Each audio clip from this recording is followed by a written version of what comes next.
be kind to Let's get this show on the road. Happy Tuesday. It has stopped raining. I mean, for now, and we'll see, if it continues. Hey, who's got, some buckets that they want to fill? Let's start this out by showing some gratitude. Any bucket fill?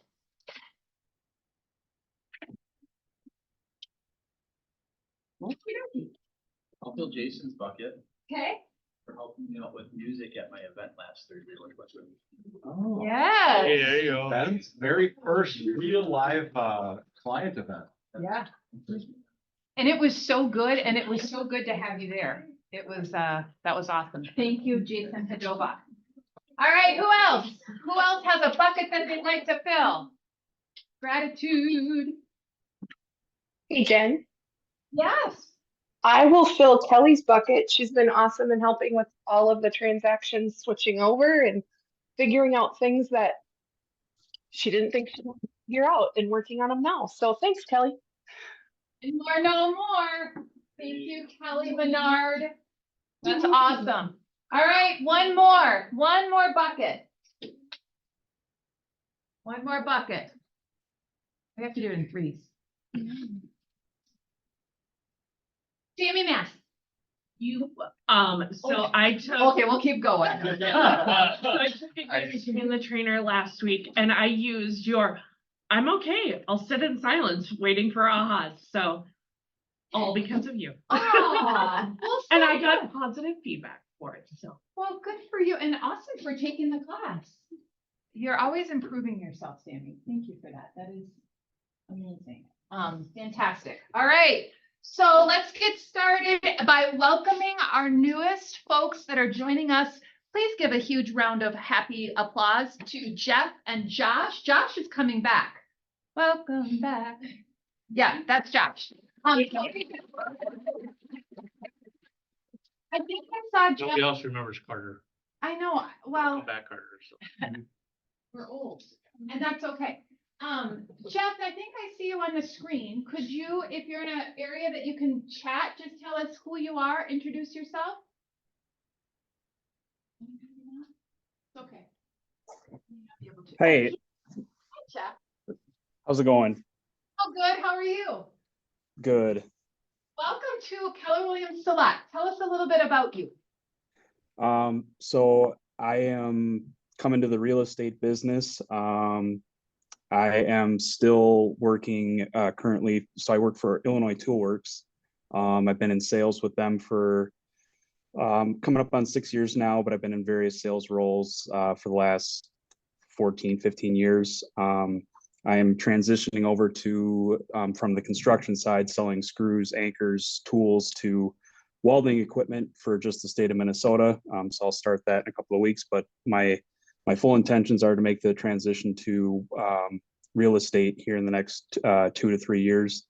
And so working on a plan to get that up and rolling, but just excited to be here and kind of a passion of still selling, but helping people along the way. So good.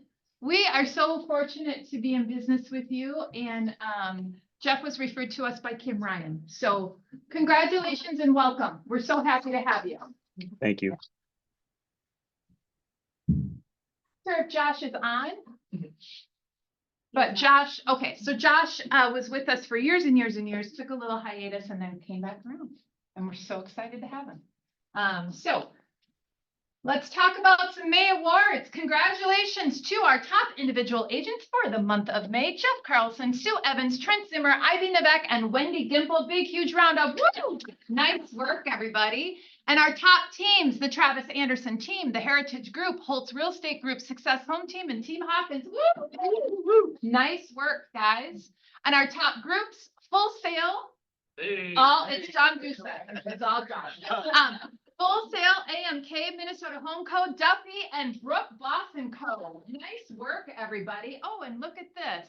Hey, guys, did you know that in the month of May, we had 3 of our top profit share earners: Wendy Woodbury, Diane Hawkins, and Robert Stewart. Big, huge congratulations to them. And then our very first profit share recipients for the month of May: Brooke Boss and Carrie Halber. Nice work, ladies.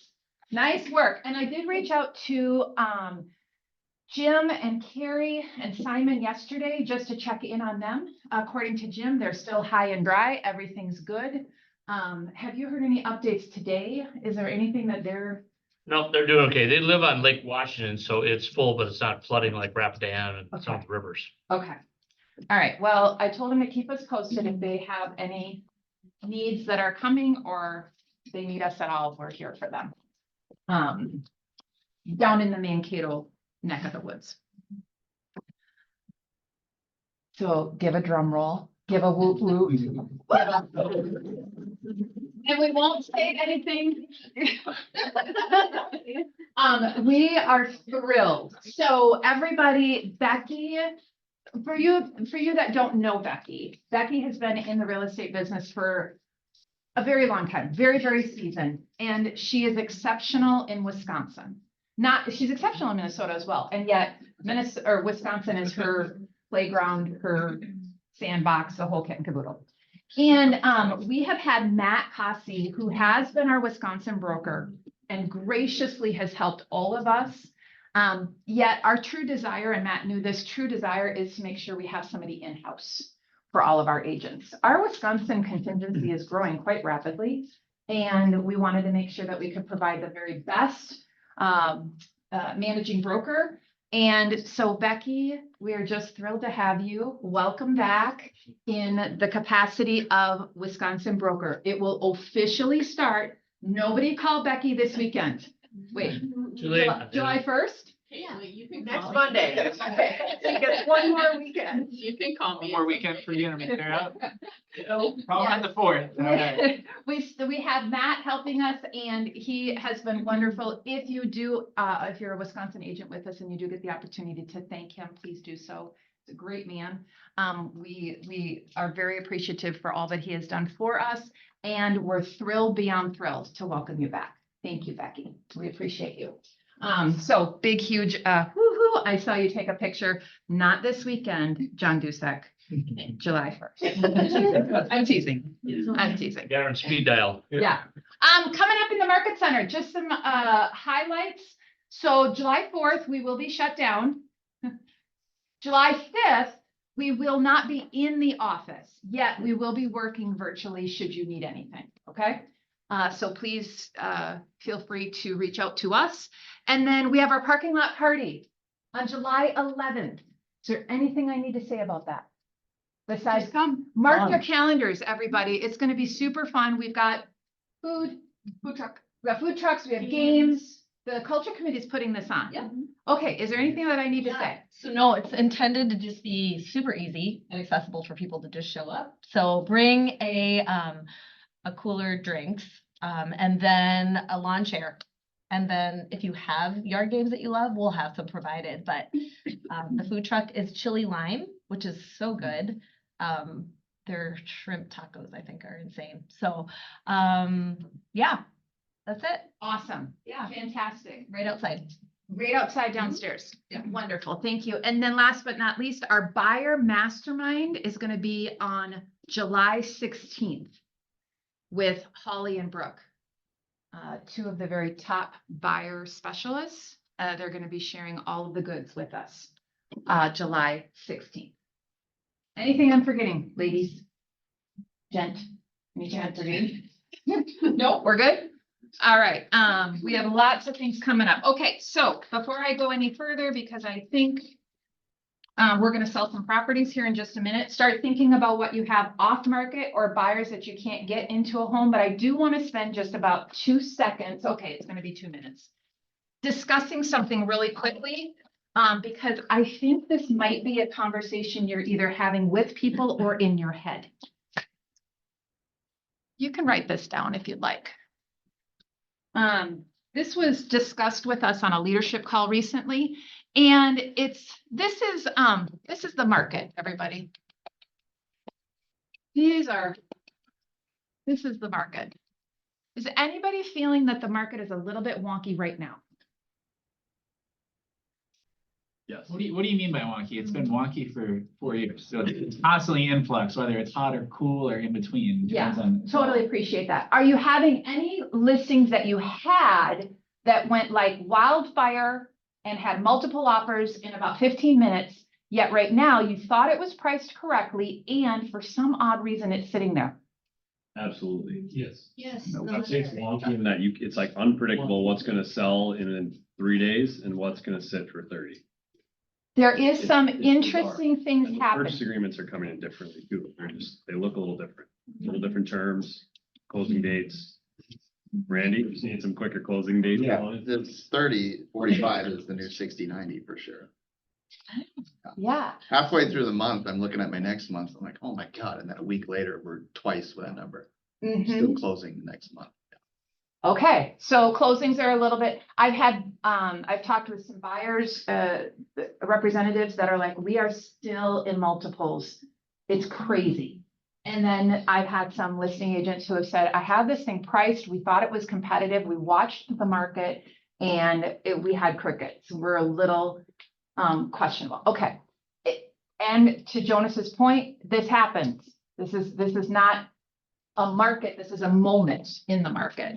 However, when you can see it this way, I hope it's helpful for you. This transactions, Yes, you're good. okay? This money. All right. So what we have is in any market, this is how all commodities work, and commodities are just things, right? You have these things and then the demand and then the prices go up and then the prices come down, right? All these dots are transactions. Now, something happens right here. Right here. This is some kind of event that causes this curve, whatever the event might be. Think of 2004. For those of us that are old and have been in the real estate business, 2004, 2005, 6, 2006, 2007, 2008, 2009, 10, 11, 12, 13. Think of Way to the floor. way back in the day of the tech boom in the 90s. Way back, the oil thing in the 70s, right? For all of us that were there, not me. Okay, the S&L, the banking thing. So we all know this, right? This is a thing. It's a real thing. And this is not the market. This is a moment in the market. Because, like Gary always says, this right here is the market, and this is the trend line. And what do we see historically? What does the trend line appreciation? 4%. 4%. Thank you, Jonas Stomberg, 4%. So it does do the little wiggles along the line, but it always comes back to the line. Right? We remember when it fell on the floor, and then it came back. And right now, statistic this morning that I heard, 9% above the trend line. So the trend line is the line. That's the market. This right here is a moment in the market. We're living in a moment in the market. Does that help visually so that you can help talk with your buyers and sellers about this? Now, what causes this curve to happen? What's the number one thing that causes that? Which curve are you talking about, Jen? Yeah, you got like 4 up there. Fear? Fear. Here's fear, right? Fear of missing out. Oh my word. Oh my word. If I don't buy now, I'm never gonna be able to get into the house. Okay, that's FOMO. Fear of missing out.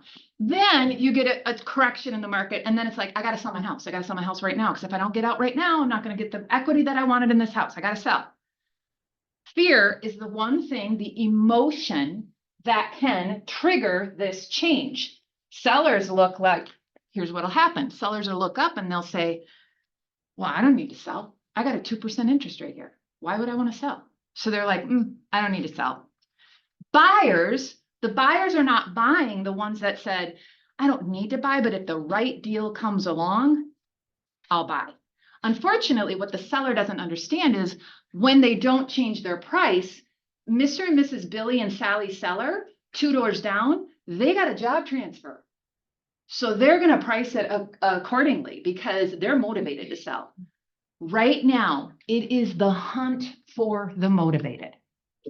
So you guys have to be really, really good at pre-qualifying them on the phone or in person to understand what their motivation is.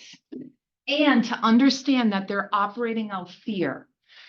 I did a Facebook Live in our group. Remember the 3 things that can happen with people when they're in uncertainty. They're either gonna fight, they're gonna freeze, or they're gonna flee. If you know who you're dealing with, then you can help them the most. We're going to touch base on this at our next team meeting because I'm going to give you an equation that we learned about interest rates. I heard interest rates in this room. And it's going to help you help them determine what interest rate is going to be best for them. And you're going to build your pipeline. It's a pretty phenomenal exercise. So at the next team meeting, I'll do that because I want to make sure that we use the best time that we can, the maximized minutes to hear from our featured guests today, because you guys, you will not want to miss what Steve Schmitz has to say. So before he comes up, who needs to sell a property? Can I jump in on that chart just for If one? you do it fast, Okay. we got time. One of the things right now, and I want you to remember this, the market, the number of listings right now is up. It's up. The market is up like 11, 12%. You guys are up 33%. Right. Well done on that. So there's more listings out there. There's more transactions going on. There's more buy sides than a year ago. So then what feels wonky? What feels wonky is we went from an average market time of 21 days to 51 days. That's the wonkiness that we're feeling too. So just walk away with this. There's more listings going on right now than a year ago. There's more buy side transactions going on than a year ago. What's different is the time on the market, which gives us opportunity to market and get more buyers and sellers. So yeah. And open houses. And open houses. They're a beautiful thing. If you're not doing open houses, do them. They're also really cool. Do them. Okay, who wants to sell houses right now? Ivy. I have a true mid-century modern that has not been updated at all in St. Louis Park, Cobble Crest neighborhood. 4-bed, 1.5 bath, but could be expanded to 2 bath. It has a pretty nice large bathroom on the main level. That's the full. It's a reverse ranch and it's going to be super cheap at $350 because I told them the floor plan is different because you have all the living space downstairs and you have bedrooms upstairs. It does have a walkout basement. And it's on almost an acre with a marsh behind it. So probably feels like 2 acres. And just off to the side is Minnehaha Creek. So it's going to be a great one. When's that coming on? Like 2 weeks. I know. And then I have North Minneapolis. I can't remember the neighborhood. That one's going to be at $295. That's a 3-bed, 2 full bath. It's got the primary suite of your dreams, probably 1,000 square feet. Primary suite. It's unreal. You could probably chop it up and make 3 bedrooms up there if somebody wanted to. 2-car garage and nicely updated, brand new roof siding, brand new AC, lots of work done to it during the ownership. And I'm trying to think what else is coming up. One in White Bear Lake that is a 3-bedroom, 1 bath, basement's unfinished, 1 block. It's not 1 block to White Bear Lake, it's 1 block to the other lake in White Bear Lake. What?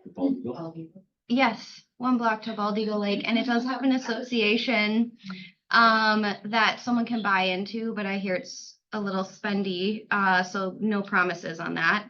And then you could have a slip on Bald Eagle, and that one's going to be priced at $399. Doesn't have a garage, but can definitely put one in. Also a good like 1/2-acre lot. For whatever reason, this builder just never put in garages, so people had to do it afterwards. And a few others, but I can't remember them right now. So that's what I have. Awesome. Kathy. We have a Burnsville condo, and I had talked about it before. There were currently renters in it. Renters are gone. It's a great location. It's on Burnsville Parkway. It's 2 bedrooms, 2 baths.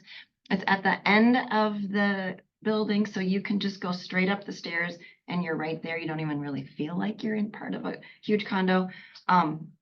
Looks out over, the balcony looks over some green, anyway. Rentals are allowed after you've lived there for 2 years. We're still thinking like 139, probably pictures taken Thursday, probably going live Friday or Saturday, but willing to do off market, so. Got a handful. The two that come to mind. I've got one in New Brighton that should be, we're getting photos today. It's a 3-bed, 2-bath, 2-car attached garage, 365. It's a good buy for the area. We priced it with the motivated sellers. That's all we're taking. We're turning down business right now. They're saying I don't have to sell. So we're finding the people who do. So that one's going to be a really good property. We've got one in Hastings, 425. It's a Rambler, 4-bedroom, 3-bathroom, 2-car attached. The kitchen was just redone. I mean, like a $50,000 kitchen. It's gorgeous. Price at 425. I think it's a pretty good property. That one, that person's trying to buy something further north. But if you've got someone looking in Hastings for a nice Rambler, I can get you in early if you got a flexible closing date. So that one's withheld right now until we find a property. But being that this office is a lot in Hastings, if you got somebody, we can sell it off market. Perfect. In fact, they'd love to sell it off market. They have kids. Awesome. Is somebody raising their hand online? Okay. Jen, I have one. Okay. Anna. Yes. Hi. Can you see my face now, maybe? No? Oh, yes. Hi. So I have a listing. It's in Bike, Minnesota. So that is just around the Lake Vermilion area, Cook, or near Crane Lake, near the Boundary Waters. 4-bed, 2-bath. It's been on the market for like 45 days. We're probably going to price drop here, but days on market's a little different in northern Minnesota. Super motivated. It's outdated, but it's immaculately clean. Hot tub, 9 acres, 10-car garage, all the privacy you could ever want. I mean, it's tough because we got a lot of rain up here, and the Cook and Orr cities are literally underwater. Like, they're really struggling. So the local community is having some trouble. So I'm hoping, reaching out to my city's connections, I can get someone. So let me know. Did you say a price? 380. 380. Jen, I've got one coming soon in Belle Plaine, best deal in Belle Plaine right now. It's a single family on almost a half an acre, beautiful lot at the end of a cul-de-sac. Very well maintained home, 4 bedrooms. It could be 5. One is used as an office. Lot of updates. It's going to be the best deal in Belle Plaine. Listed at $395. I think. I don't know if I said that or not. Awesome. Thank you. Ben Main. I have a 3-bed, 2-bath Rambler in Columbia Heights. We'll go on at $299.9. Might need a little bit of love on the inside. Outside's really well done. He was a landscaper, so landscaping's pretty. Roof was in 2019. Would like to sell as soon as possible. We're gonna go on market July 8th, so right after the 4th. And then I have my Hudson property I posted about, so any Wisconsin people have anyone in Hudson, 1.27 acres with a pool, 4-bed, 3-bath, split level. That one's super pretty. Sarah really wants to buy it, so someone else please come in and buy it. And then I have. You should buy it. Yeah, we'll see. Yeah, for a buyer, you just buy it. See all the money you're saving. Exactly. So that one's at $464.9, and then we have a 3-bed, 3-bath townhome built in 21 or maybe 22. Meeting them tonight, and that's up in Lino Lakes, right off of 35. Okay. Brooke Boss. 2-story in Centerville, 5-bed, 4-bath, 3-car garage, heated garage, floors all done. Basement has a big theater room, a bar, private backyard, backs up to like some wooded spots, 600-ish. And you'd be my next door neighbor. Not a You have to pay extra for that? There's an association. Yeah, you have to pay extra because my kids and dad don't know it's not their yard. There's the tax. We have a townhome coming in Woodbury at Starcy's, 2-bed, 2-bath, 260. All these will go up right after the 4th. And then a single level townhome in Moundsview, 4-bed, 3-bath, and it's big. It's 3,200 square feet. And it's an end unit and it's pretty private too. So, yeah, that'll be about 400. Awesome. John Dusek? I've got a bed and breakfast for sale, Mm. completely turnkey, ready to go. 3 sets of linens, enough dishes to seat 60 people without doing dishwasher. Almost 8,000 square feet, live-in quarters on the 3rd floor looking over the Flambeau River in Ladysmith, Wisconsin. Beautiful place, big garage, big area. It's beautiful, but it's at $499 and replacement cost is probably 1.5 million replacement. Doesn't mean much, but What's revenue like on that thing? the revenue has been down, so it needs marketing and stuff, but Same owner for a long time, probably. about the last 2 years. The best owner for it's gonna be a live-in owner. Somebody semi-retired or somebody that wants that lifestyle bed and breakfast. It's an old Carnegie Hall library that's been remodeled. And it's been updated, so I mean, it's commercial doors, commercial heating, air conditioning. It's very, very turnkey. But gotta find somebody that wants to live in that area. It's about 3/4 of an acre, but it's on the Flambeau River. So you look out and see the park and it's a beautiful area. But it's in Ladysmith, Wisconsin, doesn't draw a lot of people on by itself, so. But it's beautiful old historic building, Carnegie Hall Library, and there's still over 10,000 books there in the library system. It's got a secret door that goes into the honeymoon suite. In the book closet to the library, you push a button, zoom, door opens up. So it's a cool place, but $499. Let's see it. We're all going up. It's Right now, so. All right, I'm gonna shut this thing down because we have to make sure that we get some time for our great speaker.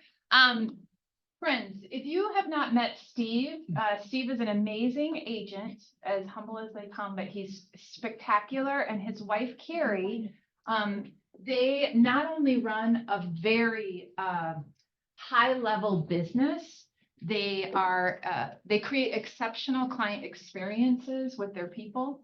And most importantly, he is a father and a grandpa of 24. 24.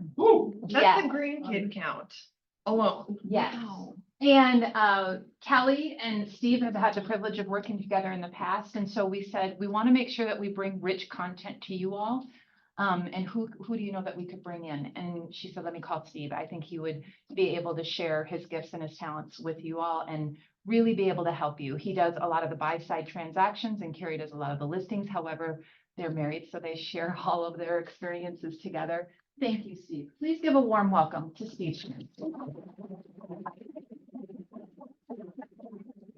Did you say father or grandfather? Grandfather. Okay. I think it's a grandpa and father. Yeah. So I have 9 children and I just found out we're having our 24th grandchild. So I celebrated and I got a personalized license plate on my truck You did? that says Papa Teve. Because that's what they all call me because they can't say Steve. Fantastic. So what's kind of funny is the last time I did an unplugged, it was with Bethany, and her business looks a little different than yours and Carrie's. It does. But let's start at the beginning. What did you do before real estate? Real estate is my 5th career. So I came out of college as an engineer, did that for 5 years. Moved into a management role in supply chain. And through that, learned enough to market myself as an IT professional. So you talked about the tech boom in the late 90s. You could pick a job and write a check and you could get hired if you had the expertise in the tech field. So that's what I did because of Y2K, right? The whole world was going to stop. So I got into a very good job. Very high paying job and loved it until I didn't. And was looking for something new about the same time Carrie got into real estate in about 2004. And that is what led kind of a diverging path. She went real estate, with about the same time our 9th child was born.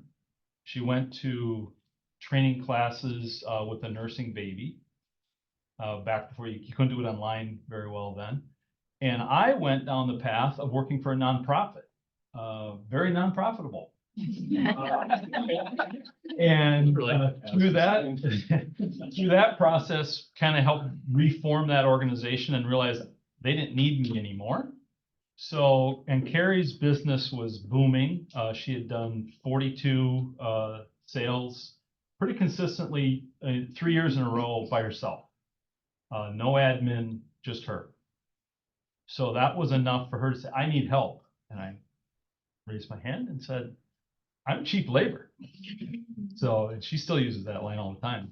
So that's how I got into real estate. It ended up being about 2010, I guess, that I got started, and the rest is history. So out of all, because I mean, five different careers is a lot. So is this going to be your last career in real estate, or you think that?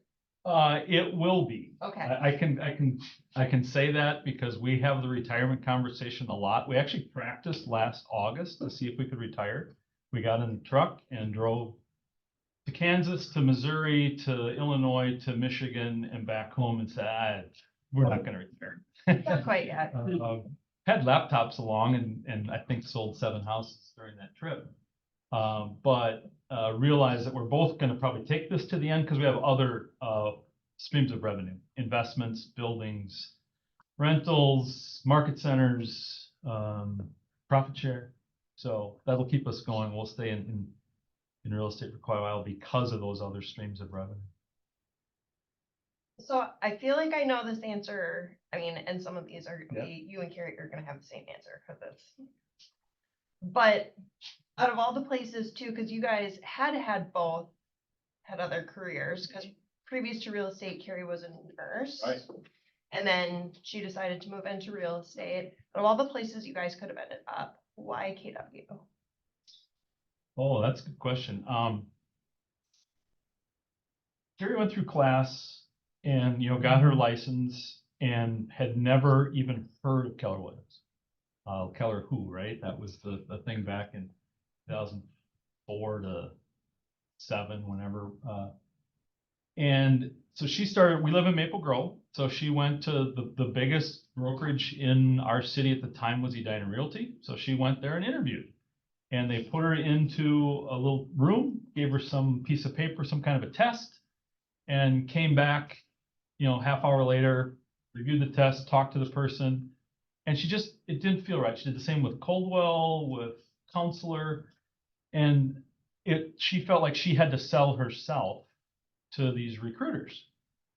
And through that process, and we used to get the Star Tribune, the Sunday paper showed up, and there was a front page article about Keller Williams on the first Keller Williams office that started in Minnesota.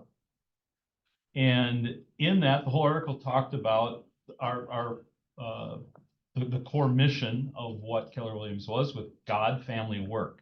And that resonated with her because that was the aha moment she had to even find real estate, was listening to KTIS radio station. And there was an interview on there about a woman that was just sad that so many people leave their grandchildren.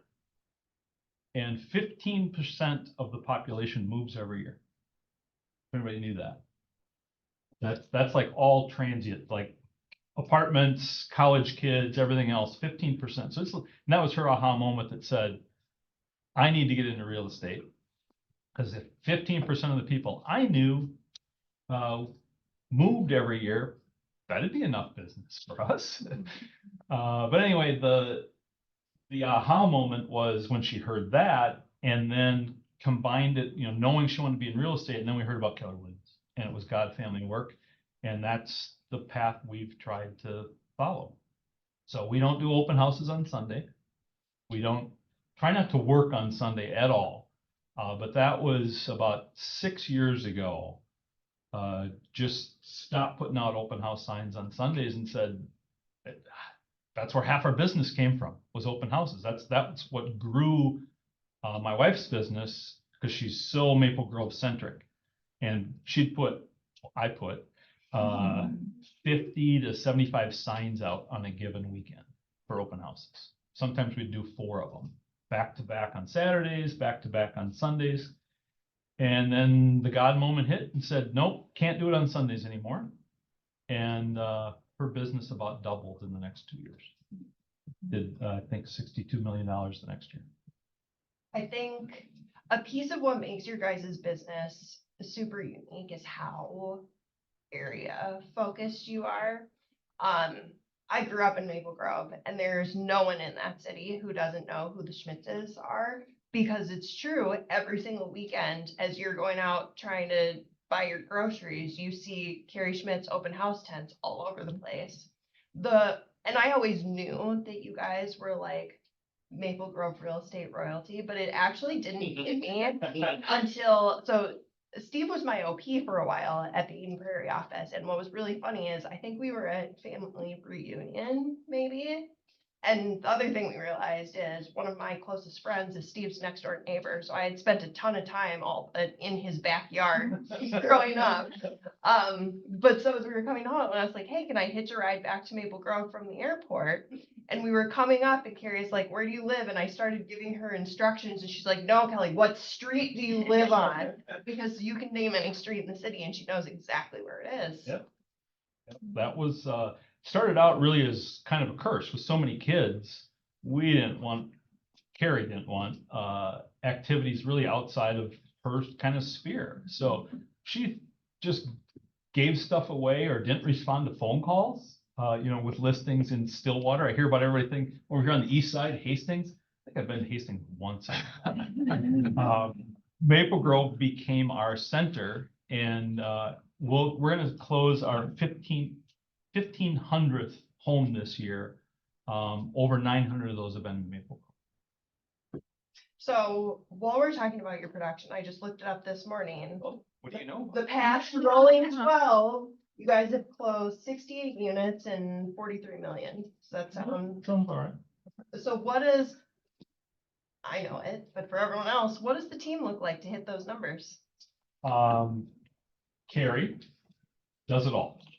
And then whatever she doesn't want to do, I get, primarily buyers. So long before I was involved, we've always been a very listing centric team when it was just her. And then when I got involved, I started to take out buyers. So yeah, I've done buys in Apple Valley, Burnsville. I do get to the east side once in a while. And I've never listed a house. So she does that side of the business. It's a great separation. She'll take out buyers if they're northwest suburbs. So she's probably been in every house that's listed in Maple Grove currently. At one time or the other, either sold it, showed it, or goes to an open house because she likes to know her competition. So that was really an easy way for us to divide and conquer the business. What was the original part of your question? Who's all on the team? Oh, the team. And then we have a full-time administrative assistant who lives in Florida. She used to work out of our home. And then right before COVID hit, she said, I'd like to move to North Carolina. So we were remote workers long before COVID started. And then we learned through that process how to do it, how to do the technology. She has since moved to Florida. Her ultimate goal is to move to the Virgin Islands, which is where she owns a home. So she keeps moving a little bit farther south all the time. Technology is still not quite there for reliable internet, so she's not ready to do that yet. And then we have another very, very part-time licensed agent who's never wrote a piece of paper related to real estate. She does open houses for us, and she's a showing assistant, but she doesn't want to do anything with paperwork. But she is licensed, so she can get into houses quite easily. We've got a part-time marketing person. We had up until this spring a runner person that would do the signs, riders, measure houses, and she is going to school now to be an architect. So we gave her so our college age son is doing that for us this summer. I don't know what's gonna happen when school starts again. I think it'll all fall on me and we'll find somebody else part-time. So that's it. It's a very small team. Two of us write contracts and then Michelle does all the back end work, our assistant. So with the units and volume that you guys do in such a small condensed team, you guys really have to have systems to make sure everything is in place and that it runs smoothly. What do some of those look like for you guys? Well, we jumped on the Trello board a long time ago, and I shouldn't say we, it's really our assistant that drives that process. Carrie has always been very systematized through she's a visual learner, and I knew that early on in her business. And my engineering background, I'm not a mechanical engineer, I'm a process engineer. So if anybody knows what a process engineer does, they look at how something works, a manufacturing process, a sales process, and then help systematize it. So she had a wall, probably about as big as that mural thing in our home office that had racks with all of her folders in it. Everything before we went online, it was all paper, right? Back in the days, we were still faxing. And so blue folders were buyers, green folders were sellers, white folders were active CMAs, and that wall was full. And then they'd take them off one folder, put them in the other one. So that started the system that then became Trello. And now Trello, to list a house, I think we're up to 214 process steps that we go through from the CMA to close. And we just step through all that and then integrate, where you need to, that all integrates into command. And then the back end is all command. We're not utilizing it to the best of our ability. Primarily, I shouldn't say we don't have to, we just have not chosen to. So much of our business is repeat now. The 7 of my last 11 buyers are second generation. So it's people we've helped their parents, and now they're out of college, getting jobs. One was actually during high school, she was a missionary, and we helped fund her mission. And now she's married, and that's my next closing, is helping that next generation. We've had several families that have been 3 generations. So helped grandpa and grandma, the people about our age, and then their kids. I'm waiting for that 4th generation before I retire. Okay, so you mentioned presently that you guys have a lot of repeat business. However, you had to start somewhere. Yeah. Where did that business come from? Where did your people come from to start with, and how did you cultivate that? We made a very defined decision early in Carrie's career to never market her. So she marketed her properties, marketed her listings. So you can't find a billboard anywhere in Maple Grove that says the Carrie Schmitz team. All of our marketing, back in the print days, was a just listed, a just sold. The Maple Grove newspaper, when that used to get published about 4 times a year, the front page bottom banner was the 2 or 3, 4 houses that she had for sale in the city. And that resonated very, very well with our clients, because it wasn't an ego trip for her to sell herself, it was to sell their property. And that just spoke volumes, referral business back and forth, and that they knew that she was looking out for them and their property, not trying to sell herself. Okay, so to Jen's conversation early and how the market feels a little wonky, I think the weird word we were using. What do your conversations, expectation management look like with both buyers and sellers right now? And how are you having some of those groundwork conversations? Yeah, I loved your discussion up there about, how fear drives people. And I've used something, I learned this 30 some years ago. You can distill everybody's actions down to one of 3 things: fear, obligation, or desire. And I don't care what it is, you can sort it and it'll fall in one of those 3 buckets. And that's, I think Jonas said that earlier, something similar to that too. You gotta kind of sort through them and figure out, okay, who's really motivated? What's their, are they acting out of fear? And a buyer today that's out of fear means something's not going right, right? What? So you gotta find the ones that have that desire. And, you know, whether it's capturing a listing and understand why they want to sell. Carrie does a great job of that, since I don't go to any of those CMAs. I think I've gone with her once on a CMA, and it was my sister's house, which sold last weekend, so that was good. So fear, obligation, and desire, and that's what we both use that all the time when we're working with clients to understand, how do we help them? If they are acting out of fear, how do you get through that? Your point that you said about, you know, somebody's got a 2%, 2.5% interest rate. Why would they sell this year? Because their move up costs are more, their expenses are going to be more because of the mortgage rate they're going to have. But there's still people that have that desire to sell for a reason, or an obligation, right? Relocations, we do a lot of relocation. Maple Grove's a great city for it. A lot of people, those we never see again. So that's one of the hard parts for us in the repeat business, is so many people moving out of state. You know, we saw that start with COVID. A lot of people come to Minnesota too, because you can work from anywhere, but fear, obligation, or desire is what we try to sort through. And then because it's just relevant to today, what about the commission conversation? What does that look like with your clients? With buyers, it's really interesting. I mean, when all the news hit about these lawsuits and everybody's gonna, you know, I just get out our paperwork and go through on a buyer consult and say, here's a buyer's contract. Here's what it looks like. We have them in this state. We don't have this. There's only like, what, 13 states in the, I think it's 14. 14 now in the whole union that even have a buyer's contract like this. So some of them are still the wild, wild west, and that's why the lawsuit was filed in Missouri, because they didn't have that.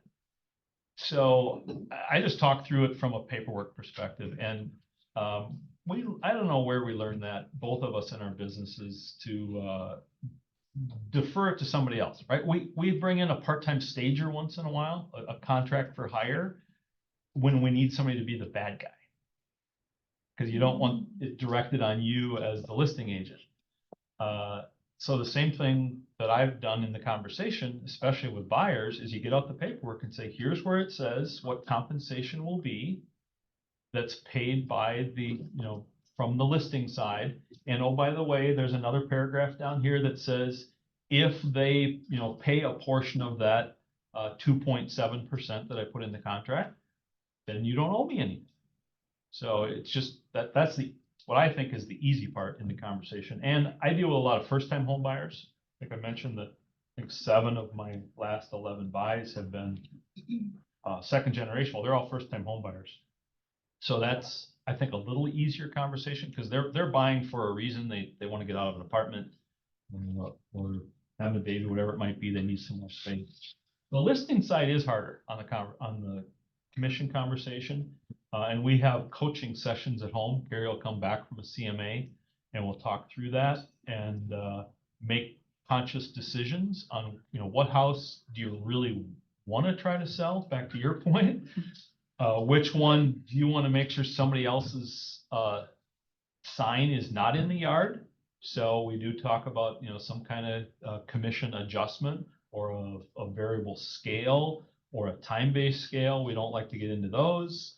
But she's probably turned down more business in the last year because somebody says, well, you know, I've got somebody that's going to do it at 4%. And she'll just pick up her book and say, great, good luck, and leave. And we actually talked about one last night that was it was a 4% agent, and the house, I think that probably goes back 3-4 months ago. It's still on the market. Just, you know, priced it sky high and said they could do it for 4, and it's still there. I want to go back because you talked about funding a mission for someone, and Gary always talks about how money is good for the good it can do. And I've always known you and Carrie to be super generous. I feel like you usually set some sort of like contribution donation goal at the beginning of the year. We do, actually. That was, Carrie tells the story a lot better than I do, but we both had kind of a missionary heart for whatever reason, where that was instilled probably from both sets of our parents. So we've always known we need to give back to the community in some way, shape, or form. And when I still remember her first commission check, I said, okay, here it is. And it was a paper check back in the day that came with the DA. And I said, okay, half of it goes into a bank account because we have to pay taxes pretty soon at the end of the year. And of the other half that's left, said, who do you want to write a big check to? And she had a charity she wanted to, so wrote that out. And, you know, by the time you start divvying at 10%, went to the charity. And we've really tried to do that in a different mode every year. So we're, you know, have made some charities very, very happy. And unfortunately, it's also led to having to turn some down because we get called for you name it. We get the phone call or some other thing. But we do have several that we support. And this year we will, maybe it'll be next year. I have a spreadsheet that I track, and we love to review that often. We're gonna hit the $2 million mark next year on charities that we've given money to. And we've started doing it a different way. I've been involved in education because I have so many kids. I needed a way to try to get them educated, so I helped start a school. So there's a private school in Maple Grove that we founded in 1997, so long before we were ever involved in real estate. And try to find teachers these days is very, very challenging. So we've now started scholarship funds at colleges so that prospective teachers can get a scholarship to get their degree in education. And hopefully through that process, we'll connect with a few of them that want to come back to Maple Grove and teach in the school that we've been involved with. I feel like when we first started working together, when you first took over as OP, you were in the process of deconstructing a church and sending it piece by piece overseas to your sister. Oh, yes. I have a sister who's a nun in the Philippines. She's lived in Taiwan, China, now she's in the Philippines. And just flourishing in vocations and the number of religious in her community. So she had a mission. She had to build 7 churches in the last probably 5 years. So about that time, there was a church in southern Minnesota that's actually the church that Carrie and I got married in that was closed.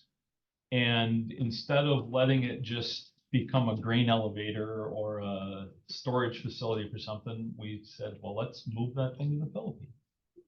So I went there multiple weekends, removed all the 100-year-old stained glass windows, packaged them up in spray foam boxes, and had it all ready on a shipping container to move this entire church to the Philippines. Then COVID hit. And if anybody's ever dealt with the Philippines, they are probably the most corrupt government you could ever find. Because we've had multiple things, not the church, but other things we shipped there that get stuck in customs, and then they hold you hostage. You know, you send a generator. Well, sure, $50,000, you can get that generator released. Well, it's only worth $4,000. Come on. So it sat in a freight container for many, many years, and I don't know if I even told you this, but it was installed in Trego, Wisconsin, about a month ago. I spent 4 days installing all the stained glass windows in a youth camp. So there were 300 campers there last week that got to see these windows for the first time. 100-year-old windows. Very cool. What are you most proud of in your real estate career? In my real estate career, helping people. I mean, I've never put that I'm a salesperson title in my business. I'm a customer service helper. And it's so fun, first-time home buyers especially, or, you know, I hate to say it, even helping deal, because I deal a lot on the list side between staging, negotiating, inspections. Divorces aren't fun, and we deal with it. And it takes, and Carrie's got a very compassionate heart being a nurse. So we both see that as part of our, how do you help people get out of a bad situation? And sometimes it's a divorce, and they need help, and they're fighting, you know, checks are going 2 different directions, communication's hard. So, and they need special people to help them in that. So I'm by no means a marriage counselor, but know that that's part of our careers is helping people. And we get paid a lot of money, right? Helping people. So take it serious. That's kind of how we've always approached it. What questions do you guys have that I didn't ask him? Jen? I would love to know, could you share with us the questions that you ask to determine if the person in front of you is in fear, obligation, or desire? How would we know? Yeah, it's just always asking probing questions. And sometimes they're not that probing. You know, if somebody just spills their guts to you, you find out a lot in a hurry about, okay, where is this coming from? But, you know, on the buy side, it's simple. It's like, you know, where do you want to be? Why do you want to buy a house? And from that, it leads to the next question. And listing side is harder, especially when people don't want to divulge, you know, why they're selling their house. Sometimes that doesn't come out till later. And it's actually one of the reasons Carrie does all her own staging in her houses. So we own what we call the barn. You've seen it. It's, I think we're up to 9 couches, probably 250 chairs. We've got a room about this size. Pillows. This pillow. Storing pillows is just a pain in the butt. So my son came home from college and said, let's do one of those like ball racks like they have at Walmart where you just throw them in the top and you pull them out the bottom. It actually works pretty good. So we built one of those when he was home. So staging, where I was going down that path, you find out a lot when you're in the house with the people. That's usually where stuff comes out. You know, is it fear, is it obligation, or what's their real desire? When they say they're, you know, skipping state and leaving, that's usually pretty upfront, but it's, you don't understand the conflict until you're in their home. And that's when she finds out a lot of it. Steve, you mentioned you work a lot with first-time home buyers, which might, it's almost contrary to the idea of a big production. How do you keep that level of service up and yet be efficient when you're working with that many buyers? Process, right? It's can you touch on that a little bit? Yeah. My life before real estate was ruled by Outlook. I've probably told you this story, that you sit at your computer and you just, you know, whatever's on the calendar, that drives your life. Well, I'm still ruled by Outlook, but it's a different method. It's emails, it's text messages, it's phone calls on taking care of the inbound. And it's just keeping up on the, you know, the task list and the calendar of, because nobody else is putting tasks on my calendar now. I have to put my own. So it's the follow-up, it's, you know, touching bases with their lender. It's, there was a while we weren't doing a lot of inspections, but that's one of the things that my part-time hobby is remodeling houses, my own and several of my rentals. So I sometimes get way too involved in inspections, but that is an area that I really try to help people out in that, just to get through it, right? Because they've never bought a house before. And that's just part of the process. Trying to keep track of all the activities. And Michelle keeps me, she loads my calendar and my task list with the checklist stuff and everything we need to do. Steve, last 5 or so years, what would you have done differently? What have I done differently? Maybe 10 years. 10 years. Well, that goes back a ways. Yeah. I would have when I made the goal to buy one rental property per year, worked great for the first 5. And then that got a little overwhelming. I should have kept going because now rates are like ugly and that they don't cash flow as well. Yeah. It's like woulda, shoulda, coulda. I would have bought a lot more properties. What's your portfolio like now? Actually, I've sold a couple. I've only got 6, but again, Single families? single family, couple townhomes, all Maple Grove. Actually, I have an LLC called OMG Casas, Osseo Maple Grove. So they're in one of those 2 cities. Yeah, I would have bought more. And I do have one spot where I'm still trying to buy the house next door. Then I'll have 4 of them that could be the someday apartment building. Perfect corner. Kim, do you have a question? Actually, it was, how many do you have and do you self-manage your rentals? I self-manage about half of them. I've moved back and forth. Maple Grove has a really weird law that if you manage more than one in their city, you have to go through an annual training and a test and all this stuff. So I give 2 of those to a property management company, so they have to do that. And then I deal with one of them, and the other ones in Osseo I do myself.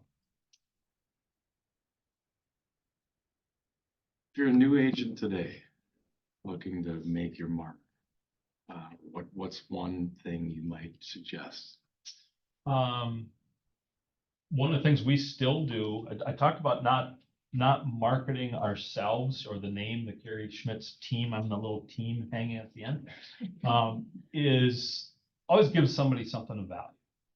So we've done it for, well, really forever, but we took a more concentrated effort in the last 3 years on a farming area.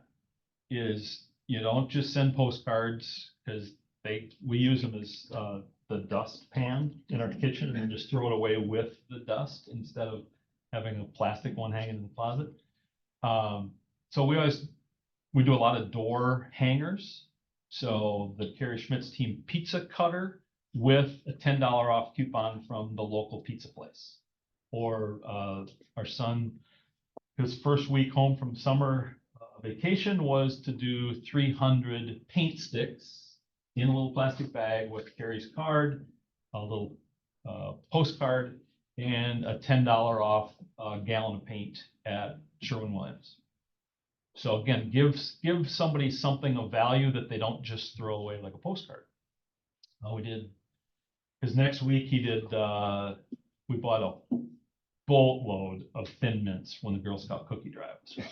And this young girl, our neighbor, called and says, "Man, you bought 9 last year." So we gave 1 box to each of our kids in their Easter basket. And Carrie hangs up, says, "I'll call you right back." She talks to me, she says, "Let's do this neighborhood."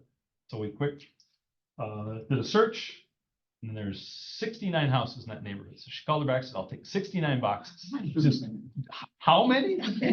So we hung a box of Thin Mints on every house in that neighborhood.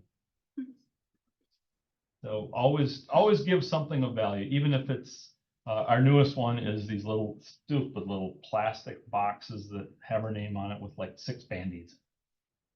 So, right? They don't throw it away. They're going to use it. Might be a year from now. They're going to pull a Band-Aid out because they need it, and her name will be in front of them. My favorite was the Carrie Schmitz chapstick. Oh yeah. That's a winner. I don't know what kind of chapstick it is, but it is the best chapstick. Thousands of these we've given away over the years because they don't throw it away, right? You use it every day or keep it in your pocket anyway. Are you hanging these yourself? Door hangers? Yeah. Well, Yep. one of his 9 kids. Actually, Carrie does a lot. She likes to get into the neighborhoods and walk around, talk to people. It's different than door knocking because it's non-confrontational. You're not asking for anything, you're giving. So, yeah. So like the paint or pizza coupons, like how are you going about, I guess, working with those companies or vendors to be Yeah. able to like offer those things? Like how would you go and approach it? You walk into the paint store. If it's somebody you know, great. If not, you say, "Hey, I've got this great idea," and you have a paint stick. Even if it's a mock-up with your name on it, and say, "We're going to be distributing 100 of these to homes between $500,000 and $600,000. And they're probably gonna need to be painting a room in their house in the next couple days or years. Sometimes they last a long time. Would you contribute a $1 off coupon? So they get their marketing and your name's not necessarily on that, but then you take their coupon, your card, and maybe another postcard, staple them together and put it in a little plastic bag. Did the same with the pizza place. I think of what other ones we've done. We've done a lot of them like that.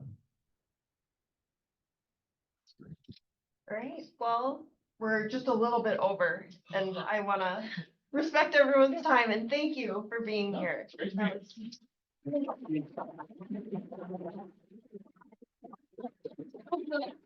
I trust that you guys wrote down a few things, some nuggets that you can use in your business. Thank you so much, Steve.